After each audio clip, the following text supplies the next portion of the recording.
Olá, olá pessoal, sejam todos muito bem-vindos. Eu sou o professor Stanley Costa, professor de Direito Civil e Processo Civil, aqui do nosso Projeto OAB. E esta é a nossa primeira aula de Direito Civil do curso regular preparatório para a primeira fase. Você já conhece o nosso curso, sabe que ele é dividido em 3 métodos didáticos. Primeiro nós temos a nossa apostila estruturada, esquematizada, com destaques de atenção, de importância, jurisprudência, letra da lei, uma apostila muito bem elaborada, extremamente didática, para que você inicie o seu ciclo de estudos. E depois de fazer a leitura da sua apostila, então você terá a sua videoaula com um professor especializado em concursos públicos, em exame da OAB, que fará os destaques mais importantes, revendo os pontos que são mais cobrados em exames da OAB e em concursos cuja banca seja a FGV, bem como complementando com aquilo que o professor entender que é necessário para os seus estudos. E o seu ciclo preparatório, então, será concluído com um banco de questões para colocar em prática tudo aquilo que aprendeu, tudo aquilo que estudou nesse encontro respectivo. Então, observe, 3 pontos, 3 caminhos didáticos dentro do seu ciclo de estudo. Primeiro, a apostila, onde você vai fazer a sua leitura, vai fazer ali as suas anotações. Depois, o audiovisual, mexendo com outro sentido na sua preparação. Você vai assistir um professor especializado, destacando aquilo que é mais importante. E fechando o seu ciclo de preparação, o banco de questões para colocar em prática aquilo que estudou no respectivo encontro. Esse é o diferencial do nosso projeto OAB, um curso muito bem pensado, planejado e acessível para que você consiga alcançar o primeiro sonho, e você sabe bem disso, o primeiro sonho daquele que cursa a Faculdade de Direito, que é a aprovação no exame da ordem. Não é um bicho de 7 cabeças. Tudo está na forma como se estuda. Por isso que o projeto OAB, ele te oferece esse ciclo de estudos, com leitura, anotação, audiovisual e prática através da resolução de questões, ok? E essa é a nossa primeira aula de Direito Civil. Você já estudou a apostila sobre pessoas e bens, e cá estou, professor Stanley, para fazer os destaques mais importantes dentro desse tema de Direito Civil 1, primeiro bloco da parte geral do Código Civil. Estou aqui para fazer os destaques mais importantes para que então você passe para o terceiro ponto, que é a resolução das questões, a prática através do nosso banco de questões, ok? Então vamos lá para a nossa aula, primeira aula de Direito Civil, apostila 1, apostila de pessoas e bens, e os temas que eu destaco aqui para a nossa reflexão: personalidade e capacidade. Você bem sabe, e isso é muito simples, isso é elementar, que o direito, ele se preocupa dentro da relação jurídica com os sujeitos do direito e com o objeto do direito. E muito embora alguns afirmem que o sujeito de direito é a pessoa natural ou jurídica, importa-nos aqui fazer uma ressalva. Em verdade, sujeito de direito e pessoa não são expressões sinônimas. Sujeito de direito é gênero do qual são espécies os entes personalizados ou entes personificados e os entes despersonalizados. Então observem, os sujeitos do direito, que são aqueles que adquirem direitos, que assumem obrigações na ordem civil, os sujeitos de direito, eles podem ser entes personificados ou despersonificados. E dentro dos entes personificados é que nós encontramos as pessoas, de duas espécies, pessoa natural e pessoa jurídica. Já aqui, dentre os entes despersonificados, nós vamos encontrar algumas figuras famosas, como é o caso do condomínio, do espólio, da massa falida, da herança adjacente e da herança vacante. Perceba, condomínio não é pessoa jurídica, bem como o espólio, a massa falida, a herança adjacente, a herança vacante. Não são pessoas, muito embora tenham capacidade de direito e, portanto, possam ser sujeitos de direito, possam adquirir alguns direitos e algumas obrigações na ordem civil inerentes à sua própria existência, mas não são pessoas. Os entes personificados, melhor dizendo, que são as pessoas, poderão ser pessoas naturais ou pessoas jurídicas. Isso uma mera introdução para que possamos então falar sobre aqueles que eu costumo dizer são os três elementos fundamentais, são os três institutos basilares do direito civil. São eles: personalidade, capacidade de direito e capacidade de fato. Professor Stanley, o que é personalidade? O que se entende por personalidade? Meus caros, personalidade nada mais é do que o atributo definidor da pessoa. Num mundo de pessoas e bens, personalidade é o que distingue esses dois grupos. Personalidade é o que define a pessoa.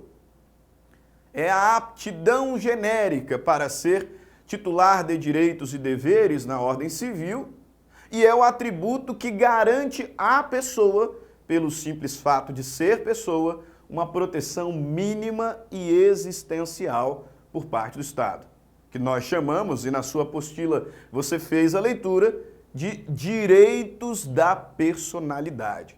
Os direitos da personalidade são aqueles atribuídos à pessoa pelo simples fato de ser pessoa, pelo simples fato de ser dotado de personalidade. Ok? Personalidade, portanto, atributo definidor da pessoa. Atributo que garante à pessoa, pelo simples fato de ser pessoa, uma proteção mínima e existencial por parte do Estado. Aptidão genérica para ser titular de direitos e deveres na ordem civil. Um dos maiores problemas, uma das maiores polêmicas em torno da personalidade, sem dúvida alguma, é com relação ao início. Qual é o momento em que se inicia a personalidade da pessoa natural? Porque a personalidade da pessoa jurídica não temos grandes dificuldades. A personalidade da pessoa jurídica começa no momento em que o seu ato constitutivo é registrado no respectivo cartório. Agora, o início da personalidade da pessoa natural, aí sim, tema extremamente polêmico. O Código Civil, artigo 2º, ele diz o seguinte: a personalidade civil da pessoa começa do nascimento com vida, mas a lei põe a salvo, desde a concepção, os direitos do nascituro. A personalidade da pessoa natural começa do nascimento com vida. Ah, professor, não tem dificuldade nenhuma. Quando que começa a personalidade? Do nascimento com vida. O problema é a sequência do texto, em que o legislador diz que a lei põe a salvo, desde a concepção, os direitos do nascituro. E o nascituro, ele tem muitos direitos, não é verdade? O nascituro, ele tem direito à integridade física, ele tem direito à vida, alimentos, né, os alimentos gravídicos. O nascituro, ele tem direito à integridade moral, né? Nós temos casos célebres Brasil afora de ações indenizatórias por dano moral causado ao nascituro. Por exemplo, o caso fatídico caso do Rafinha Bastos e da Vanessa Camargo, e outros tantos que nós encontramos. O STJ, reiteradas vezes, já disse que se a mulher grávida em acidente automobilístico perde o bebê, os pais, não apenas a mulher, mas o pai também, terão direito à indenização do seguro DPVAT, por conta da morte do nascituro. Então o nascituro ele tem muitos direitos. Por isso que quando nós caminhamos para a análise doutrinária e jurisprudencial, nós conseguimos perceber que tem prevalecido a teoria concepcionista, de que, a despeito do Código Civil, a personalidade, em verdade, começaria da concepção. Você se lembra? Existem 3 teorias relacionadas ao início da personalidade. Quais são elas? Teoria natalista, chamada também de teoria negativista, que é o texto do artigo 2º, a personalidade civil da pessoa começa do nascimento com vida, portanto o nascituro não teria personalidade. Teoria da personalidade condicional, segundo a qual o nascituro é uma pessoa sob condição, a personalidade está subordinada à aquisição efetiva da personalidade, está subordinada ao nascimento com vida, evento futuro incerto, condição. E a teoria concepcionista ou positivista, segundo a qual a personalidade começa da concepção. E nesse contexto, o nascituro seria, sim, pessoa. Perfeito, professor. Agora, na hora da prova, se você for questionado acerca do início da personalidade, você seguirá o norte natalista, a teoria natalista. Por quê? Porque, regra geral, em questões objetivas, questiona-se o texto da lei. E o artigo 2º, ele é extremamente claro, interpretação simples, quando diz que a personalidade civil da pessoa começa do nascimento com vida. Por isso, repito, se você for questionado acerca do início da personalidade, a personalidade começa do nascimento com vida. Ah, professor, mas eu não concordo com isso. Depois você discute. Primeiro passa na prova. Agora, se a questão estiver falando sobre direitos do nascituro, você pensará tal qual um concepcionista. Numa questão de responsabilidade civil, por exemplo, é possível que o nascituro ele sofra dano moral. Feito? Numa questão de direito das sucessões, por exemplo, o Código Civil expressamente nos diz que legitimam-se a suceder pessoas nascidas ou concebidas à época da abertura da sucessão. Portanto, o nascituro, ele é herdeiro legítimo. Notem, se a questão é envolver o início da personalidade, natalista. Se a questão é envolver direitos do nascituro, concepcionista. Ok? Estamos acordados? Então, vamos adiante. Um ponto muito importante, ainda tratando sobre o início da vida, por assim dizer, está relacionado a qual é o momento, qual é o marco do nascimento com vida.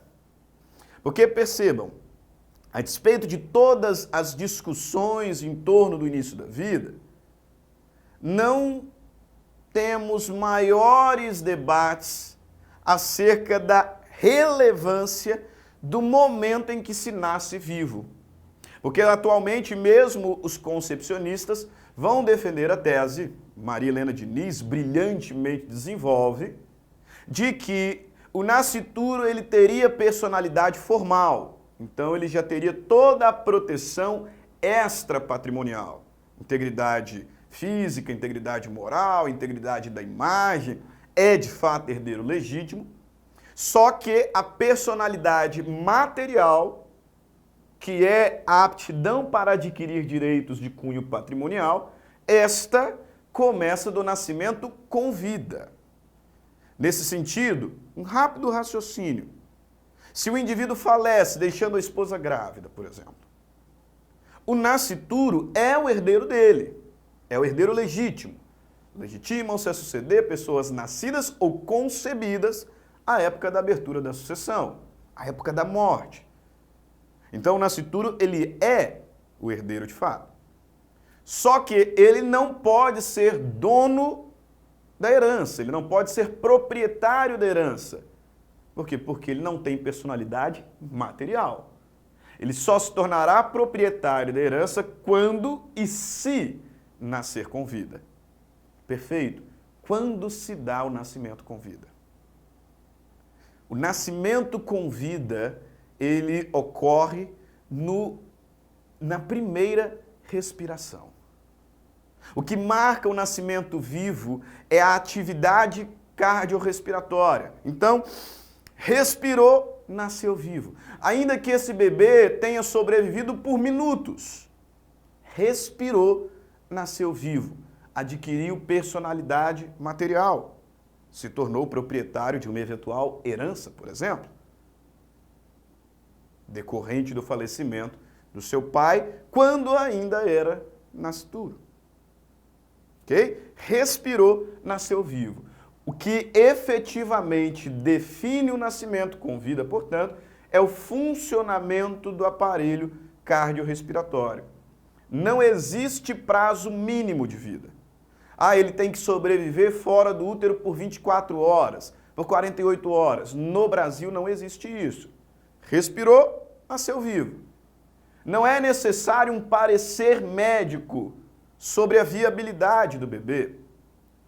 É um parecer no sentido de que aquela é uma vida viável. Não há necessidade de um parecer médico nesse sentido.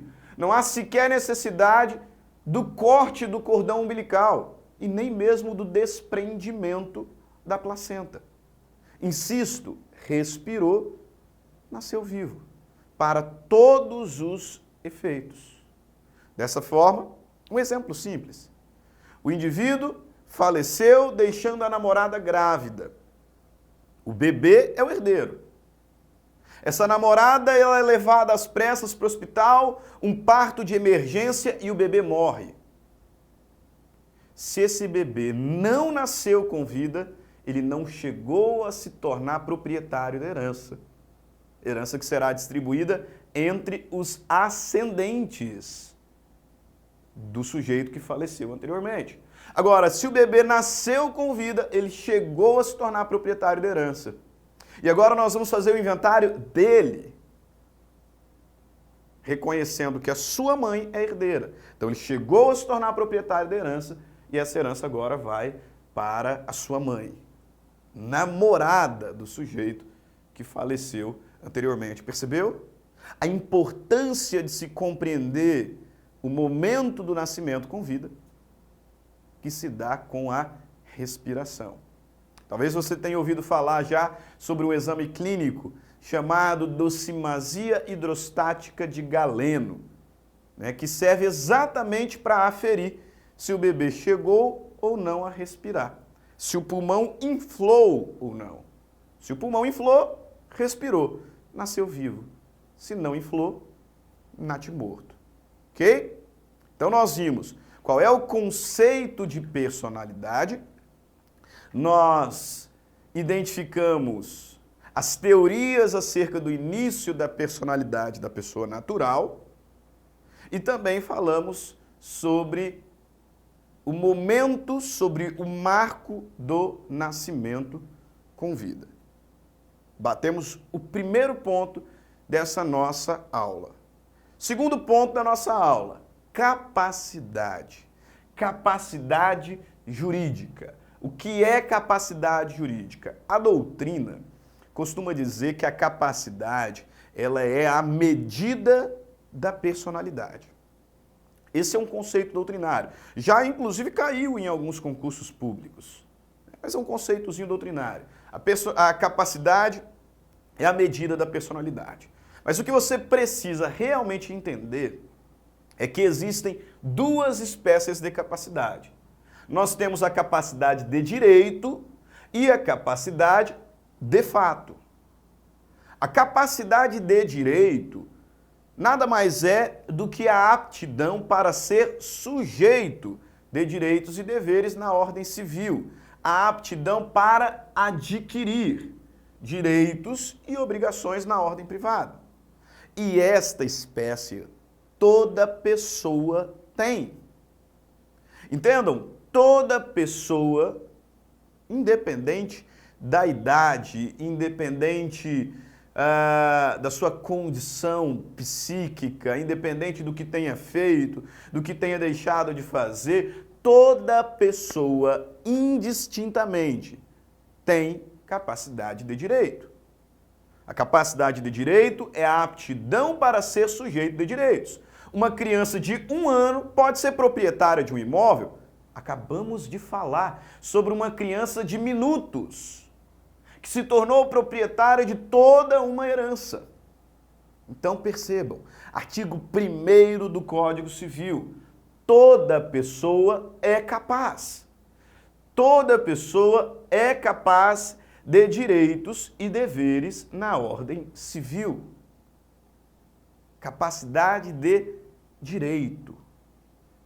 A capacidade de fato, por sua vez, essa segunda modalidade, essa segunda espécie, a capacidade de fato, ela é a aptidão para exercer pessoalmente os atos da vida civil. É a aptidão para exercer de forma autônoma, independente, os atos da vida civil, os direitos e as obrigações.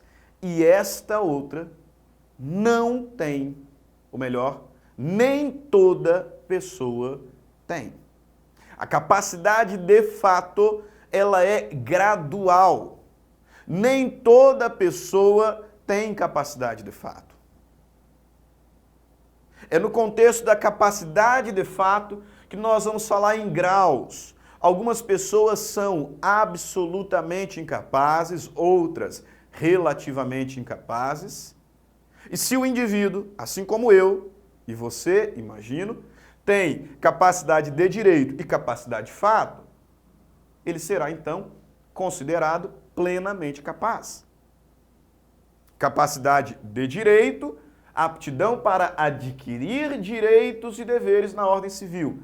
Toda pessoa tem. Capacidade de fato, aptidão para exercer pessoalmente os atos da vida civil. Esta nem toda pessoa tem. Alguns são absolutamente capazes, outros relativamente incapazes e, por fim, aqueles que, assim como eu e como você, são plenamente capazes. No seu material, você vai encontrar um quadrinho sinótico. E aqui no nosso slide, que também será disponibilizado, você vai ter acesso aqui a esse slide com um resumo preciso do que é mais importante dentro da aula que você estudou. Aqui está estruturado. Veja, as duas espécies. Capacidade de direito, aptidão para contrair direitos e obrigações na ordem civil. Toda pessoa tem e até mesmo um ente despersonalizado tem. Capacidade de fato, aptidão para exercer pessoalmente os atos jurídicos. Nem toda pessoa tem. Aptidão que é gradual, absoluta e relativa incapacidade. Se o indivíduo tem as duas espécies, plena capacidade. Notem, portanto, que quando nós nos deparamos com a expressão incapaz, você já percebeu, né? Quando a gente se depara com a expressão incapaz, esta expressão está relacionada e diz respeito exclusivamente à capacidade de fato. Ah, professor, por quê? Porque toda pessoa é capaz de direitos. Lembra? Toda pessoa é capaz de direitos e deveres na ordem civil.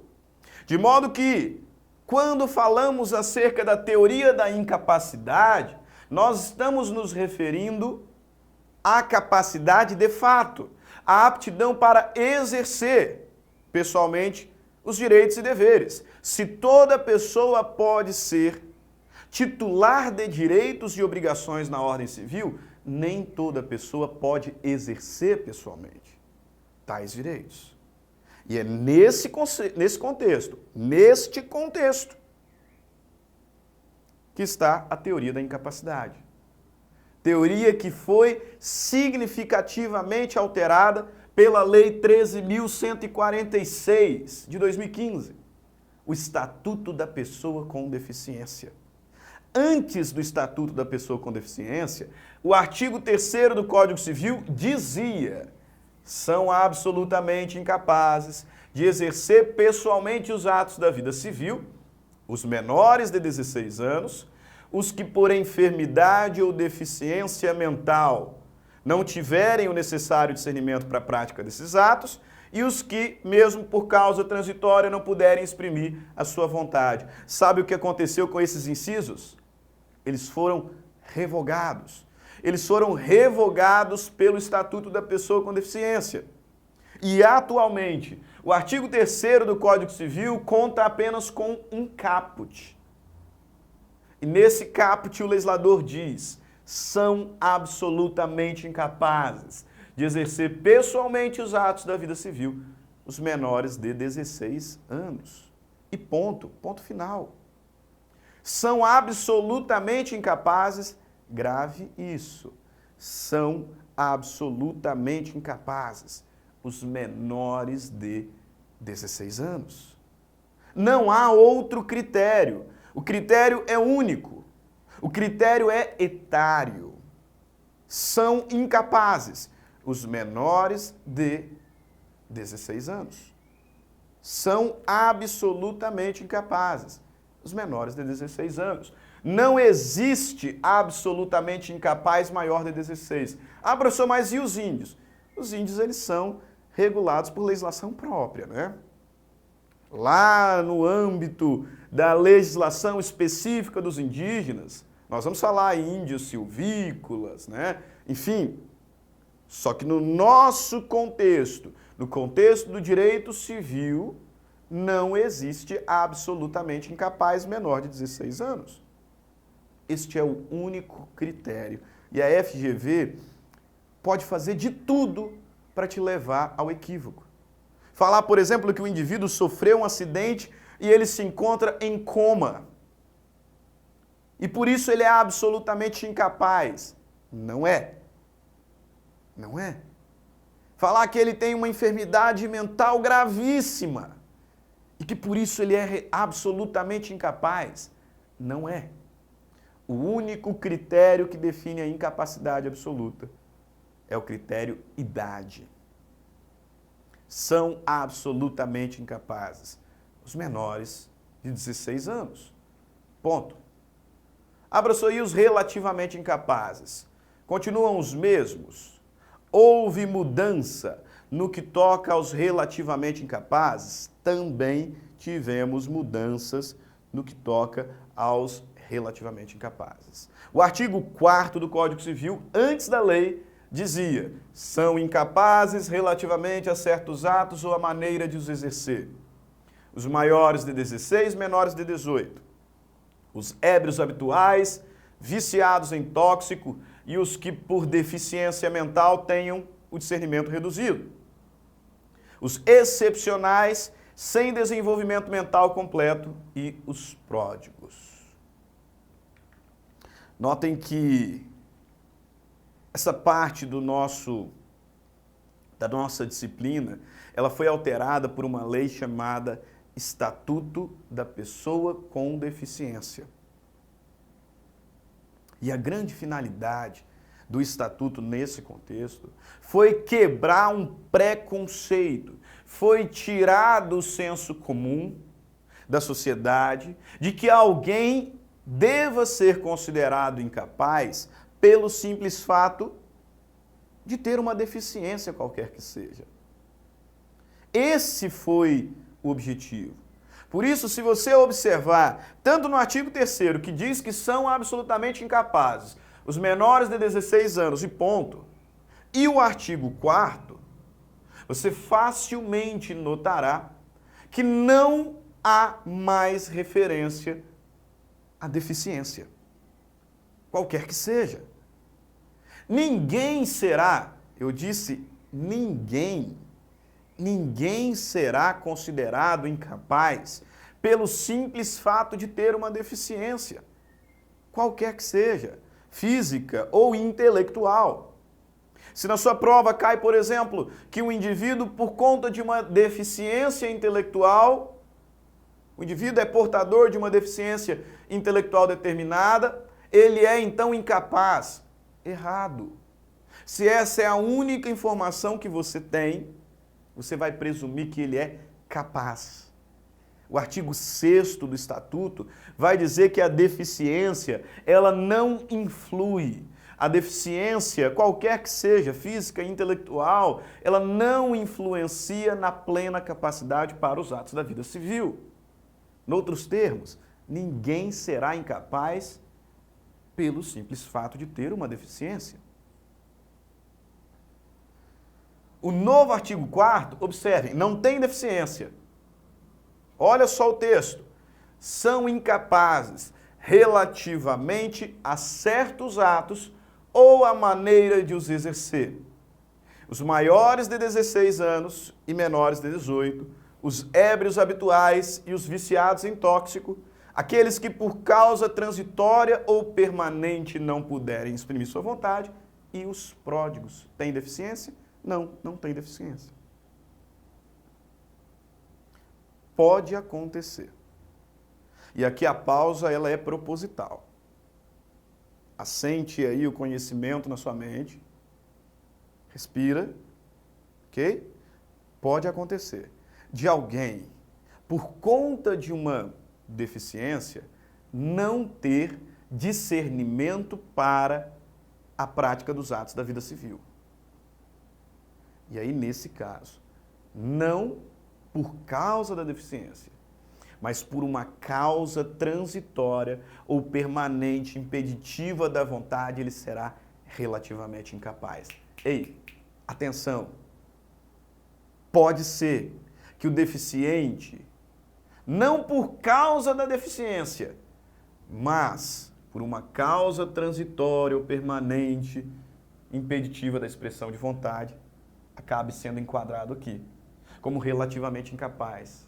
O que você precisa entender, e eu me faço até repetitivo de propósito, é que ninguém será incapaz simplesmente por causa de uma deficiência. Não.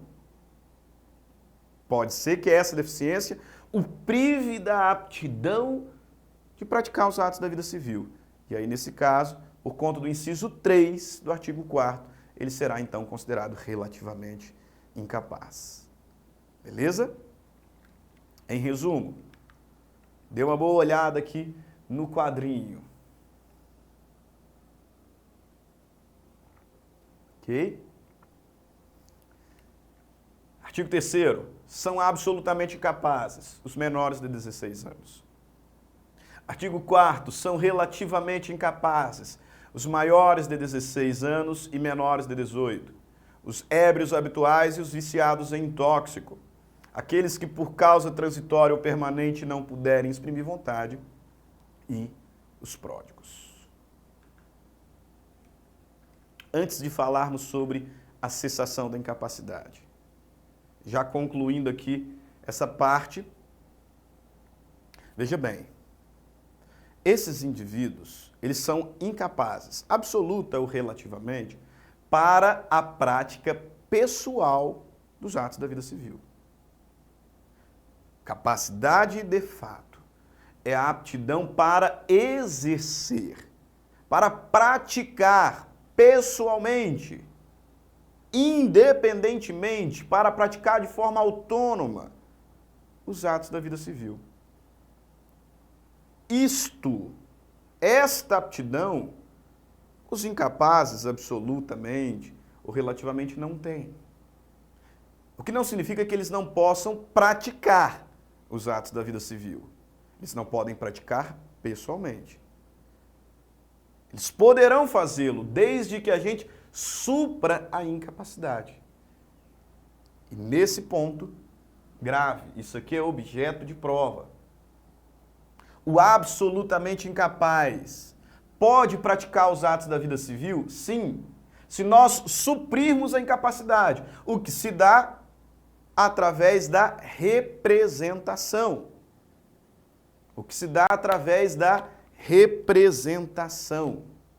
E o relativamente incapaz também poderá praticar os atos da vida civil desde que a incapacidade seja suprida através da assistência. Destaco que o relativamente incapaz pode até praticar alguns atos sozinhos, tá? Por exemplo, fazer um testamento, votar. O maior de 16 anos pode votar e o pai não vai junto com ele, né, lá na cabine para poder digitar lá na urna eletrônica. Não. Alguns atos o relativamente incapaz pode até fazer sozinho, mas especialmente os atos negociais. Ele dependerá também de suprimento. E o suprimento, nesse caso, é a assistência. Existe um mnemônicozinho que pode te ajudar, que é o seguinte: suprimento da incapacidade. IAR. IAR. E RIA. Pessoal, o que é isso? Incapaz absolutamente. Melhor, deixa eu mudar aqui meu mnemônico. AIR, né? Porque é o contrário, né? Absolutamente incapaz. Representação. AIR. AIR. Absolutamente incapaz. Representação. RIA. Relativamente incapaz. Assistência. Tá? É um mnemônicozinho só para te ajudar a gravar. O absolutamente incapaz depende de representação, AIR. O relativamente incapaz depende de assistência, RIA. Perfeito? Ah, professor, se o absolutamente incapaz praticar um negócio jurídico sem representação. Absolutamente incapaz depende de representação. E se ele não for representado? O negócio jurídico será considerado nulo. Nulo. E se o relativamente incapaz celebrar um negócio jurídico sem assistência? RIA. Relativamente incapaz depende de assistência. E se não tiver? O negócio jurídico será, então, anulável. Nulo e anulável, nós vamos estudar no momento oportuno, são fenômenos que não se confundem. Nulo e anulável são institutos distintos.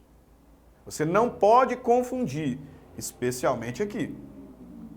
Absolutamente incapaz, sem representação. Nulo, artigo 166, inciso 1. Relativamente incapaz, sem assistência. Anulável, artigo 171, inciso 1 do Código Civil. Ok? Perfeito. E assim a gente vai para a última parte desta nossa videoaula. Última parte dessa nossa videoaula, que está relacionada à cessação da incapacidade. Quando que a incapacidade cessa?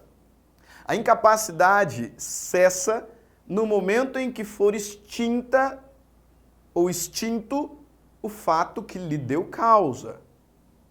A incapacidade cessa no momento em que for extinta a sua causa. Portanto, se eu estou pensando num relativamente incapaz por ser ébrio habitual, viciado em tóxico, por uma causa permanente ou transitória impeditiva da vontade, por ser pródigo, e isso foi declarado por sentença, a incapacidade cessará no momento em que nova sentença levantar a curatela. E se eu estou pensando na incapacidade por idade, automático. Completou 16, relativamente incapaz. Completou 18, plenamente capaz. A incapacidade cessa com a extinção da causa que o originou. Dessa forma, a incapacidade etária cessa com a maioridade. E a incapacidade subjetiva por uma nova decisão judicial que levante a curatela. Artigo 5º do Código Civil. A menoridade cessa aos 18 anos completos, quando a pessoa fica habilitada à prática de todos os atos da vida civil.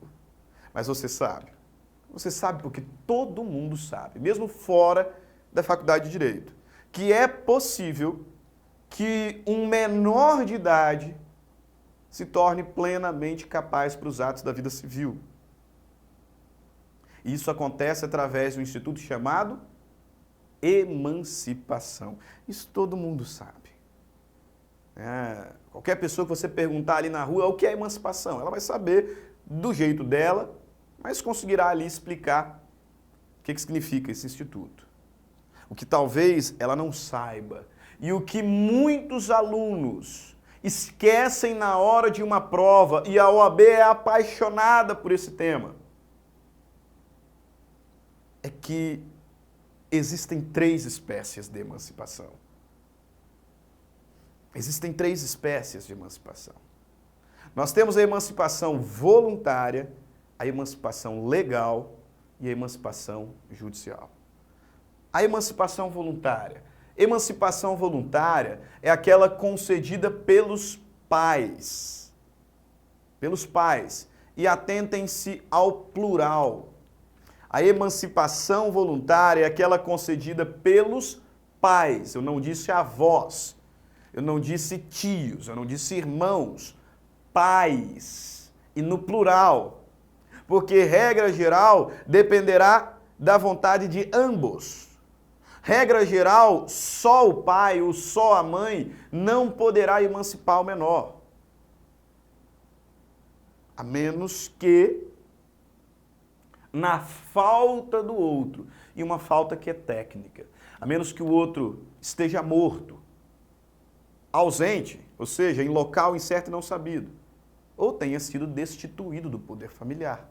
O Código Civil ele vai dizer, pela concessão dos pais, ou de um deles na falta do outro, morte, ausência, perda do poder familiar, mediante instrumento público, independente de homologação judicial. A emancipação judicial é aquela concedida pelos pais, ou um deles na falta do outro, através de instrumento público, de escritura pública, independente de homologação judicial.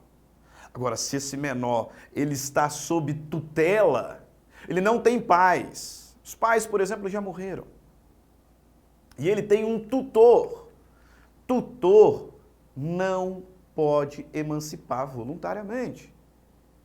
Grave isso. Tutor não pode emancipar voluntariamente. O tutor não pode emancipar voluntariamente. Se o menor ele está sob tutela, então a emancipação ela tem que ser judicial. Ela tem que ser declarada por sentença. Sentença em que o tutor tenha sido ouvido. E tanto na emancipação voluntária quanto na emancipação judicial, o menor tem que ter pelo menos 16 anos. Pelo menos 16 anos. Notem, emancipação voluntária, aquela concedida pelos pais, ou um deles na falta do outro, falta técnica, morte, ausência, perda do poder familiar. Através da escritura pública, independente de homologação judicial. E o menor tem que ter pelo menos 16 anos. Emancipação judicial, determinada por sentença. Quando o menor estiver sob tutela e tenha pelo menos 16 anos de idade. E a emancipação legal, professor? Emancipação legal é aquela que acontece de forma automática quando ocorre alguma das situações previstas expressamente na lei. Quais são essas situações? Casamento, o casamento emancipa, exercício de emprego público efetivo, pela colação de grau em curso de ensino superior ou pelo estabelecimento civil ou comercial, pela existência de relação de emprego, desde que em função deles o menor com 16 anos completos tem economia própria. Emancipação legal pelo casamento, emancipação legal pelo emprego público efetivo, pelo exercício de emprego público efetivo, pela colação de grau em curso de ensino superior e pelo menor que já tenha economia, por ter o menor já economia própria, em razão de estabelecimento civil ou comercial ou relação de emprego, desde que tenha pelo menos 16 anos. Ok? Então, emancipação. 3 espécies de emancipação. Emancipação voluntária, judicial e legal. Emancipação voluntária. O menor tem que ser púbere, ou seja, ele tem que ter pelo menos 16 anos. Essa emancipação se dá por instrumento público, independente de homologação, prestada pelos pais. Emancipação judicial. O menor tem que ter pelo menos 16 anos. Está sob tutela e ela é determinada por sentença. Essas duas, obrigatoriamente, serão registradas, conforme o disposto no artigo 9º, inciso 2. Emancipação legal, pelo casamento, pelo emprego público efetivo, colação de grau, ensino superior, estabelecimento civil ou comercial, relação de emprego. No último inciso, se você observar, aqui no inciso 5, o legislador fala sobre 16 anos. Então, nesse caso de emancipação por estabelecimento civil ou comercial, pela relação de emprego, o menor tem de ser púbere, ou seja, ele tem que ter pelo menos 16 anos. E desde o início de 2019, menores de 16 anos não podem casar. Portanto, a emancipação em razão do casamento também passa a ser restrita aos menores púberes. Ok?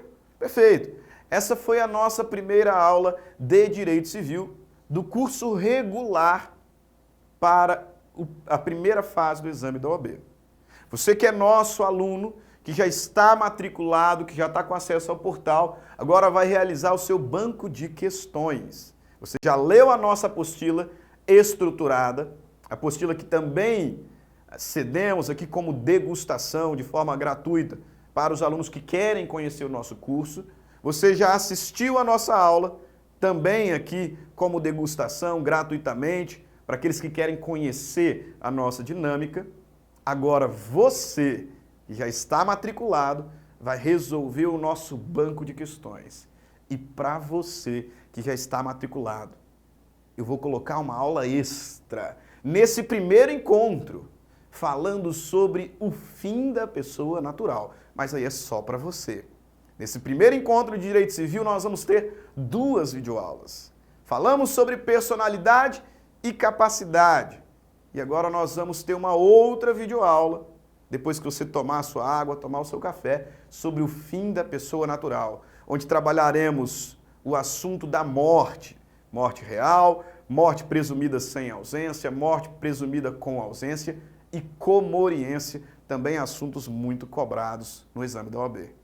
Ah, você ainda não é nosso aluno? Então não perca tempo, não perca tempo. Faça já a sua matrícula. O projeto OAB, ele vem com uma ideia diferenciada, né? É um acesso democrático a material de qualidade, porque o nosso preço é acessível, né? Conta o nosso produto com apostila de extrema qualidade, você já pôde verificar, aulas com professores especializados, banco de questões, aulas extras a depender da matéria, enfim, um conteúdo muito bom, um conteúdo de extrema qualidade por um preço acessível. Você vai se surpreender com essa plataforma. Não é nosso aluno, portanto, faça a matrícula. Faça a matrícula. E não deixe de curtir o nosso vídeo, de compartilhar, de comentar aí abaixo, de falar para os amigos e dar aquela força para esse projeto que está começando, mas começando já com força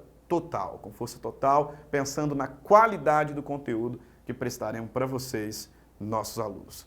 Grande abraço, fiquem todos com Deus e até mais.